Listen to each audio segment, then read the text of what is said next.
বাংলাদেশের মানুষ, চট্টগ্রামের মানুষ, চট্টগ্রাম 10 আসনের মানুষ মুখিয়ে আছে ভোট দেবার জন্য।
আমি একটি করতে চাই, নির্বাচনের চট্টগ্রাম 10 আসন থেকে যেখানে মা বোনেরা আপনারা শুনতে পাচ্ছেন, আপনারা যে ধরনের বাংলাদেশের স্বপ্ন, সেটা সাধারণ মানুষের জন্য, সেটা শিক্ষিত মানুষের জন্য অসাধারণ সাড়া পাচ্ছি।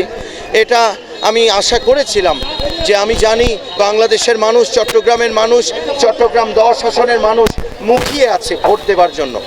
এবং আজকে তারা এই গণসংযোগে আমি দেখতে পাচ্ছি চোখের চাহনি দিয়ে তারা বুঝিয়ে দিচ্ছেন তারা 12 তারিখের অপেক্ষায় আছেন। এর চেয়ে বেশি আমি নিশ্চয়ই আর কোনো অভিব্যক্তি নেই যেটা দিয়ে আপনাদের বোঝাতে পারবো কি পরিমাণ সাড়া আমি দেখতে পাচ্ছি চারিদিকে।